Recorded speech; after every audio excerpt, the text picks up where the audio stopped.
যে এই যে বাচ্চাগুলো আহত হয়েছে, যারা নিহত হয়ে গেছে, তাদের জন্য আমাদের দোয়া ছাড়া আর কিচ্ছু নেই। তাদের জন্য আমরা প্রতিক্ষণ আমাদের দোয়া দেব এবং তাদেরকে স্মরণ রাখার জন্য যেটা করার আমরা করব। যেমন আমরা আমাদের ৭১ ভুলিনি, ২০২৪ কিন্তু মুছে যাবে না এই দেশের ইতিহাস থেকে, এই দেশের জনগণের স্মৃতির থেকে মুছে যাবে না। তাহলে এটাকে সেই জায়গাটায় একটি বিপ্লব, একটি পরিবর্তন, একটি আন্দোলন, যেই নামেই আমরা ডাকি না কেন, এই আন্দোলনটি ঘটে গেছে এবং ঘটিয়েছে আমাদের দেশের শ্রেষ্ঠ তরুণ সমাজ, তাদের নেতৃত্বে। তাদেরকে আমি আমার স্যালুট জানাই। ঠিক যেমন যতবার দেশের স্বাধীনতার কথা ভাবি, মুক্তিযোদ্ধাদেরকে স্যালুট জানাই। আমরা নতুন করে আবার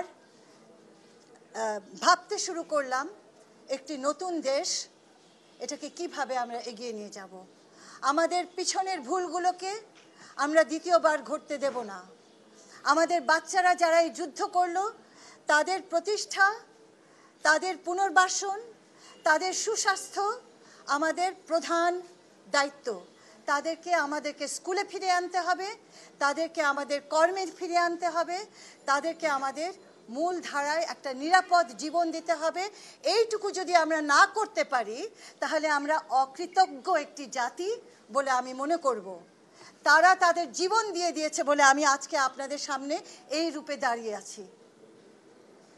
আমার পক্ষে একটা মুহূর্তের জন্য সেটা ভোলা সম্ভব নয়। আজকে আমি অনেকদিন ধরে আসবো বলে চেষ্টা করছিলাম, আজকে এসেছি।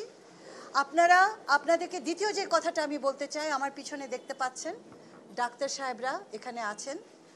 আপনারা জানেন যে আমরা কত রকমভাবে আমাদের হাসপাতালকে সমালোচনা করি, সমালোচনা করার জায়গা আছেও।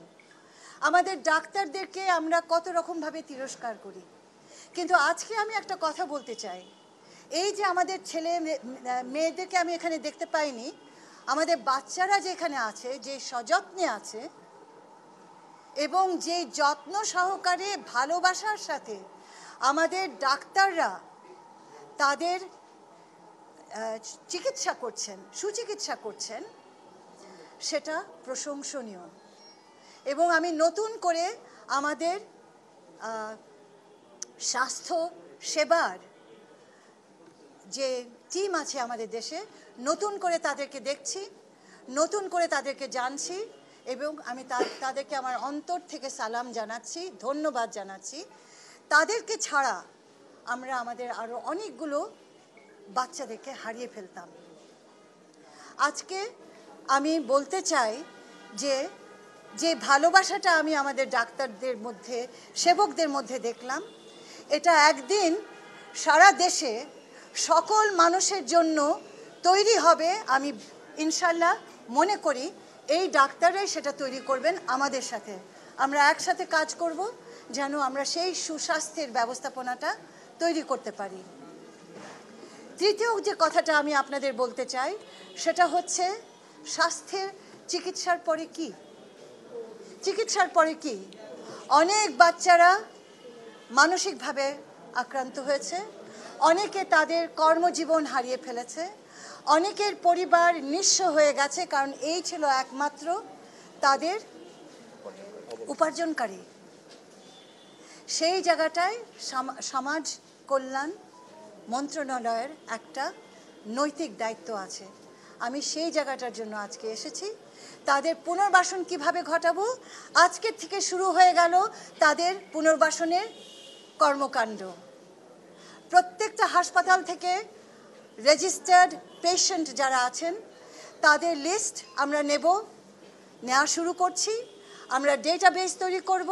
সেই ডেটাবেস ধরে নাম, স্থান, যোগাযোগ ঠিকানা, আমরা একটা ডেমোগ্রাফিক ম্যাপ করব। সারা বাংলাদেশে যতগুলো হাসপাতাল আছে, সমাজ কল্যাণ মন্ত্রণালয় তাদের প্রত্যেকের কাছে দ্বারস্থ হবে এই ডেটাবেসটা গ্রহণ করার জন্য। আমরা একটা ম্যাপ করব, সেই ম্যাপের ভিতরে আমাদের প্রায়োরিটি সেট করব। যাদের ইমিডিয়েটলি এবং সেই প্রায়োরিটির ভিত্তিতে আমরা 1, 2, 3, 4 করে আমাদের অ্যাকশন প্ল্যান করব এবং আমরা কাজে নেমে যাব। এই কথাটা আমি আপনাদেরকে দিয়ে গেলাম। আমাদের এই পুনর্বাসনের কাজ শুরু হলো।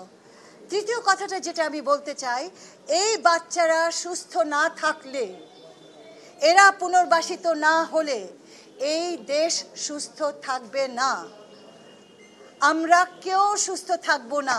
এটাতে কি আপনারা একমত? হ্যাঁ ডাক্তার সাহেবরা, আপনারা একমত না? এই বাচ্চাদের প্রতি আমাদের সর্বোপরি দায়িত্ব, এবং আজকে আমি সেই ঘোষণাটাও দিয়ে যাচ্ছি, সমাজ কল্যাণ মন্ত্রণালয়ের আওতায় যত প্রকল্প আছে, যত প্রোগ্রাম আছে, সেগুলোকে আমরা এই বাচ্চাদের উপরে ফোকাস করে আমরা এখন সাজাতে যাচ্ছি, যাতে আমাদের কোনোখানে আটকাতে না হয়। আপনারা ইনশাল্লাহ আপনাদের সাথে আমার দেখা হবে, অনেকবারই দেখা হবে, আপনারা জানতে পারবেন আমরা কিভাবে কাজগুলো করছি।